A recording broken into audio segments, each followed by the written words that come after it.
Hi friends, good morning. Welcome back to Faith and Arrow Homestead. My name is Jaylee and I'm so happy to have you here. I actually have a confession to make today, and I've really been dreading filming this because honestly it just makes me sad and I don't want to talk about it, but we have to talk about it. And that is the fact that, well, I'm going to be honest, my seed starting has not gone very well for me this year. So this is my second year gardening. Last year was my first real year. I've always gardened a little bit, but last year was my first year really going for it, doing the most, trying to really efficiently garden and grow a lot of different things and produce food for myself and for Tom and my friends and family. And so this is my second year. I think last year, honestly, I think it was beginner's luck because I started seeds last year and had awesome success. I had way more success than I had failure, and everything honestly went really smoothly. I didn't really have any complaints. Honestly, there wasn't anything that I really struggled with. This time last year, my tomato plants were huge, like a foot tall. My pepper plants were really well established. I had started multiple flowers that were ready to be transplanted out. And I did transplant out all of my stuff last year at the end of April, beginning of May, somewhere in there. I don't remember exactly the date. But I do remember thinking, wow, we're having a really early season this year. And then I did think to myself, which means we'll probably have a late one next year. Here we are, and I'm definitely not going to be able to plant everything out until at least the middle of May. And that's fine. You know, I don't get too caught up on that kind of stuff because nature's going to do what nature's going to do, and we just have to go along with it. So that's fine. But I will say that my seed starting attempts this year have been subpar. Mostly the issues that I've had have been with my tomatoes and peppers. So I'll give you an example. I started my tomatoes. I wonder if I'll be able to, I labeled them. Let me see if I'll be able to see. Okay, I can't find where I labeled the tomatoes, so I'm not exactly sure, but I started my peppers February 11th, so I'm assuming my tomatoes were somewhere in there. I usually start them close together. So February-ish, and it's the end of April, about to be May. And let me give you an example of one of my tomatoes. This is what we're dealing with. Super tiny, super stunted. The leaves are discolored. This is a super unhappy seedling, and I don't know what to do about it. I don't know what's wrong with it. I don't know how to fix it. I don't know what's going on. They're pretty much all like that. These aren't all my seedlings like what you're seeing here. I took a lot of them outside yesterday before I went to work, and so they're chilling in the breezeway. So here's another one. Look at how it's all curled in on itself. The leaves are purple. It's a very unhappy seedling. So here are some of the things that I think potentially could have contributed to this not going so well. First, and I'm going to get this out of the way to begin with, I genuinely think one of my bags of soil along the way were no good. And this is the only cop-out I'm going to make because I genuinely think it. So here's a good example. This is a pepper. This is one of my bags of organic potting mix that I bought. Mind you, because I'm still trying to figure out what sources I like, I've kind of purchased a lot of different things. And that's a risk you take when you're doing that, when you're trying to figure out what you like and what you don't like. I'm not going to use any of what I purchased this year again next year because I wasn't very organized about it and I can't pinpoint exactly where it went wrong. So this is an up pot, a pepper that I up potted. I started it in a seed starting mix. I up potted it into a potting mix. It was a healthy pepper. These are some examples. Like these are peppers that I have not yet up potted because I'm afraid to, because they actually look okay. So this is kind of along the lines of what it was looking like when I up potted it. I up potted it into organic potting mix, and it totally, here it is, totally shriveled up and died, like almost right away. I'd say within a week. And so here's another one, did the exact same thing, same situation. It's right here, shriveled up and died. Mind you, when I up pot into bigger pots, I overhead water because we're going to talk about the watering here in a second. I overhead watered.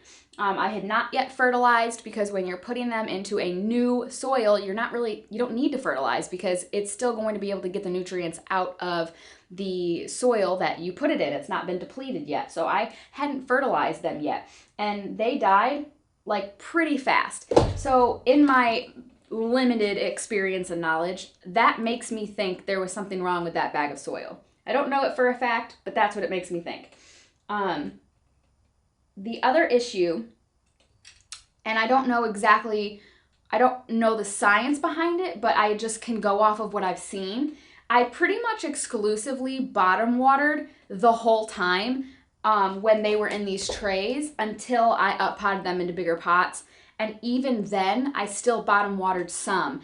You'll see that when we move outside. A lot of the tomato plants I put into red Solo cups. I put all the red Solo cups into a tray and I was still bottom watering them. And I think that was a mistake. Bottom watering is good, but I think it's good in the beginning. It helps promote root growth because the roots have to grow down to find the water, and it can give you a really strong, deep root system. But I think there comes a time when you're supposed to stop bottom watering and start overhead watering, and I think that was the case because what I was finding was, and I looked at a lot of this yesterday, the trays, I'm putting water into the trays. The water is not going anywhere. It's just sitting. It's just stagnant water sitting. The plants in their, containers are not taking up any of that water at all. But then when I stick my finger down into the top, it's dry as a bone. So I think they're getting waterlogged and the soil and the plant isn't able to take in any more of that water because at the bottom, it's like all waterlogged and clogged up. I think. I'm pretty sure that's what's happening. And so I definitely think that at a certain point, you have to switch over and start watering from the top versus bottom watering so that the whole plant is getting that water. I think that's another mistake that I made. Another mistake that I made, and I did this last year, but I think last year my plants were strong enough at this point to handle it. I am kind of savage when it comes to the hardening off process, which is ironic considering what the process is. So when you harden off your plants, if you start seeds indoors, you cannot just take those seedlings and plant them right out into the outside because it'll shock them. They're not ready for that. You need to harden them off, which is when you basically give them a little bit of outside time at a time and get them adjusted and acclimated before you plant them outside. My hardening off process is typically we have one nice day in the stretch of, a week or whatever, and I'll put all the plants outside all day. And that's not how that works. Last year I did that and it was fine, but everybody was really strong and established. This year everybody's really struggling, and I just think that not everybody is strong enough to handle the intense hardening off process that I do. And I only do it because I don't have time. I take them out in the morning, I go to work, I come home, and I bring them inside. And that's just what my life looks like right now. In the future, when I have more time, I'd like to be able to leave them out for a few hours, bring them back inside, do the same the next day. But this is just what my life looks like at the moment. However, like I said, they're not strong enough to handle that. So that, I think, has killed off quite a few. Lastly, I think another big issue that I'm running into, because the soil, I'm finding that the top of the soil is molding really bad, which doesn't always cause a problem, but it can cause the plant where it enters the soil to rot if it gets too out of control, and I'm seeing that here. It's humid in here. This is my new seed starting room. I did not have them in here last year. Last year I had them in my dining room, which is a big open room in front of a big window. This room is much, much smaller. I keep the door closed. I don't have any of the windows open because it's cold outside. I have this one rack, incredibly overcrowded. I have not right now because, like I said, not everything's in here, but when everything's in here, it's jam-packed to the gills, full of plants, and I think it's too humid, it's too crowded, and it's causing things to mold and rot, and it's just causing a lot of disease issue. So I think I've just created the perfect storm. I've had enough things go wrong that my plants are not easily bouncing back from the trouble. And I, because of that, have really poor starts. I've also had an incredibly busy beginning of the year. I've worked so many hours trying to help out my department. I've gone on trips. I've been involved in so many other things and helping other people and doing other things that I've just not been as present as I've needed to be. You guys, if you have been following me since the beginning of the year, have seen it reflected in my channel and my inconsistent uploading. Life happens, and it's really, really difficult sometimes to keep all the balls spinning, you know? It can be very difficult. And so I try not to be too hard on myself. I try to give myself a lot of grace, and I remind myself that nobody's expecting anything from me except me. Like, with my channel, with my seed starting, with my gardening, with any of the cooking that I do or anything, you know, I'm the one that puts the pressure on myself. Nobody else does. And so I have to remind myself, you're not perfect. You can't do it all. You're not a machine, and you're going to make mistakes and things are going to not work out sometimes. So I still have plants. I'm still going to be able to plant some things out. I think the thing that hurts me the most, that is the hardest for me to swallow, is how poorly my tomatoes have done. I really care a lot about my tomatoes. I genuinely really do use them for food production, and I enjoy the varieties that I had chosen. And so I'm real bummed about that because I have very few that are going to make it to transplant. And I can't start any from seed now because we're too far into the season. I have too short of a growing period. It's not going to be worth it. So what I'm going to have to do is I'm going to plant out what I have, and then I'm going to supplement by purchasing, which will be a fun video. I'm going to take you guys with me, and we're going to go and buy seed starts together. And that's fine. And I almost wonder if this has happened because this is what I'm supposed to share with, you know, a particular audience right now. Like if you need to hear this, it's okay to purchase plant starts and not start them from seed. You don't have time, you don't have the resources, you tried and it didn't work out, whatever the case may be. If you have to buy plant starts from a nursery, even a big box store, it's okay. Nobody's judging you. Nobody's looking down on you. If that's what you have to do, that's okay. And that's what I'm going to do. Luckily, we have a really, really big farmer's market. It's in the center of the city. It's put on by the city. It's got, I mean, it's just, it takes you a couple hours to even get through the whole thing. And the amount of plant starts that you can get are just mind-blowing. So I'll be able to get whatever I want. I'm not worried about it. It's just a little disappointing because you try, you put your time, your resources into it, and you want it to work out, but it just doesn't always. And you have to be able to roll with the punches and be flexible. That's just the way it goes. So what I want to do today, this is where we're at. We have a week and a half left of poor weather. Today it's supposed to be 62 degrees and it's supposed to rain. It's not raining yet. 62 degrees is not warm, and it's supposed to get down into the 40s tonight. There are only 2 more nights where it's supposed to get down into the 30s, and it's the high 30s, I think like 38, 39. So I think we're done with freezes, hopefully. I want to take all of my plants outside into the garden. I don't want to put them on a table. I want to put them in the garden, take the trays and put them in the dirt. I want to take the actual tray out of this hard-bottomed tray, and I want to put everything out and let everything get some rain, some real rain, and I want it to be able to empty right out into the garden. I don't want it sitting in stagnant water. I want it to get water and drain. I think the mineral, it's warm enough. 60s is warm enough for your seedlings. They're not going to be cold. I think, so rain has a lot of like minerals and whatnot in it that your plants really enjoy and need. I always say, and I said it last year, plants tolerate water from the hose, but they really thrive in rainwater. And so I think giving them the opportunity to get a good watering all the way through the cell, not just the bottom or not just the top, all the way through, and be able to drain will hopefully kind of flush them out. Don't know if that makes sense. That's kind of what my brain is telling me. And I want to leave them out there today. Everything's been out there for a while now. Even these guys have had days where they've been out all day. So I think we're kind of past that, I hope. And then there are a few things that I want to actually get in the ground, some cold hardy things that will be okay in the high 30s at night.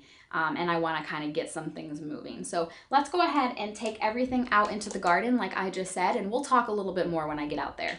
So these are the tomato plants I was telling you about. I have them all up potted into red Solo cups in a tray, and I've been bottom watering them. So some of them are coming back. This one, for example, was struggling really bad, but it's trying to come back. Some of them have straight up just died. Here is another example, just like with the peppers. I up potted it and it just did not pull through. The only reason I think it might be the soil is because everything's struggling. It's not like just a few were shocked. Everything looks really, really bad. Mind you, you might be thinking, well, they look a little deficient. Well, I have been fertilizing them. I do a really good job of, I don't over fertilize. I don't think I under fertilize. I do a good job, I think, of fertilizing. And even that has not helped. So, I don't know.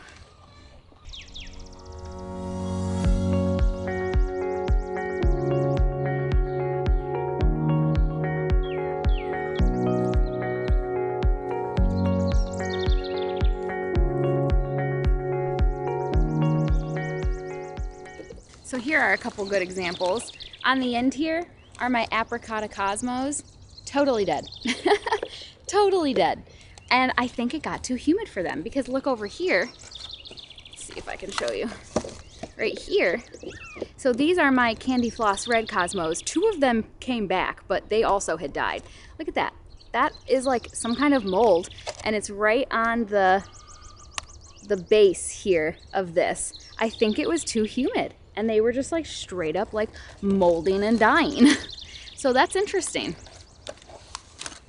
The good news is Cosmos are pretty common and pretty popular, so even though I might not get that exact variety this year, I know I'll have no issue finding Cosmo plant starts. And I'll have some kind of Cosmos in the garden this year. Might not be the ones that I wanted, but I'm not gonna stress about it. What's the point? The rosemary plant that I just bought before vacation, not sure if you'll be able to see, it's covered in little mold spots.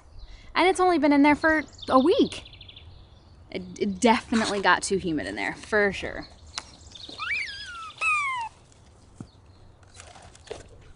Did I step on your toy? Did I step on your toy? Oh, okay. Side note, I texted Tom and I said, please, can I turn the outside water on? We live in the north and it gets very cold, and so we turn the outside water off in the winter, and it's always so good when I can turn it back on. This was my first year, my first winter with chickens, and it was such a pain. I'm sure some of you can relate. Having to bring water from the inside outside was awful, and I'm so happy to have the outside water again. So my girls have a clean bucket with clean fresh water, and they're gonna be very happy chickies. Okay, it is starting to sprinkle, so I've really got to get moving here. I, like I said, want to take all of these and just let them be freestanding in the garden, so we're gonna go ahead and do that now.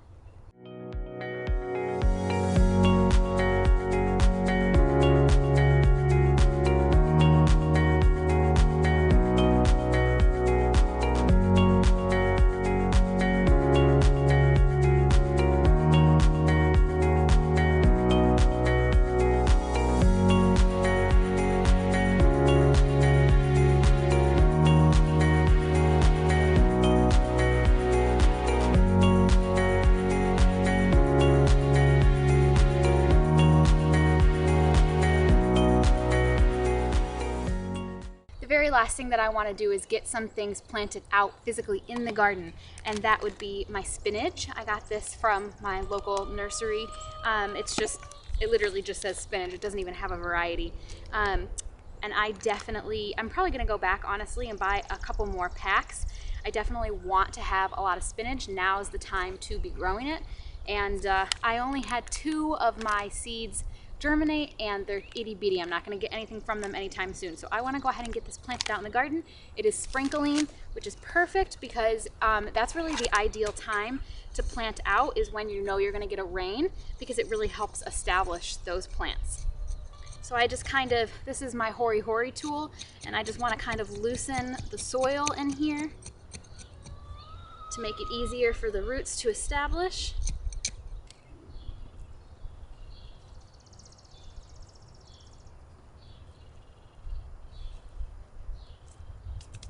that's all she wrote. This bed, last year I used it for Brussels sprouts and flowers. This year I'm going to use it for lettuces, spinach, and onions. And then after I harvest my onions, we'll cross that bridge when we get there. Perhaps I'll do cabbages. Ooh, this one was definitely getting to be pretty root bound, so I'm gonna just kind of try to loosen this a little. The other ones looked good. This one looks kind of root bound. I love the smell and the feel of like a good spring rain, and the wind smells like rain. Ooh, this is gonna be lovely. I think I'm gonna open the windows in the house.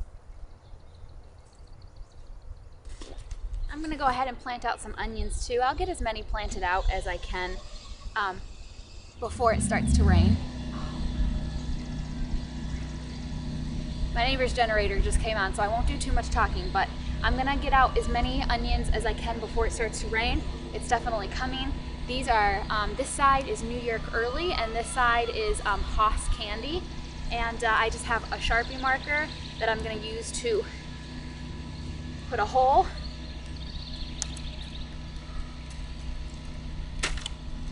This is what we're dealing with in terms of root systems. Hopefully you can see that. Beautiful, that's beautiful. Make my hole a little wider since it's got such a nice root system. There's a rock right there, I want to move that. And we'll go ahead and get this planted. Okay, now here's the thing about onions. When you're deciding your spacing, I don't know like what the standard is. I don't have the package with me. I don't know what the package says in terms of spacing, but you don't want them to be too close because the closer you get, the smaller your onion's gonna be. So you really wanna make sure that they're spaced enough that your bulb can grow to the size that you want.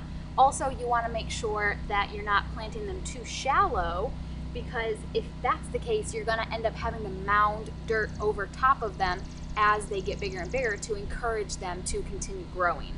I had that issue last year. I didn't learn that in time, and it was already too late by the time I learned you were supposed to do that. If the bulb is sticking too far out of the ground, it slows down the growth of the bulb. So the more shallow you plant it, the more mounding of soil you'll have to do throughout the process. It feels so good to be getting my hands in the dirt and getting some plants in the ground. Oh gosh, even with the fails that we talked about earlier in this video, it feels so good to be out here. And I know in my heart that even though my seed starting did not go quite as I would have liked, I'm still gonna have plenty bounty, and I'm still gonna get plenty of joy out of my garden this year, and I feel great. I feel very good. Are my tomatoes a foot tall like they were last year? Certainly are not. Is it gonna be okay? Yes, it is. So guys, just do the best you can, but most importantly, try, because if you don't try, you're not gonna make any progress at all, and then what? So even if you're afraid of failure, don't be. We all experience it, and it's just part of the journey and part of the progress. And I know that a lot of the mistakes I made this year, I won't make last year or next year. Maybe I'll make new ones. Maybe I'll have a great year next year. Who knows?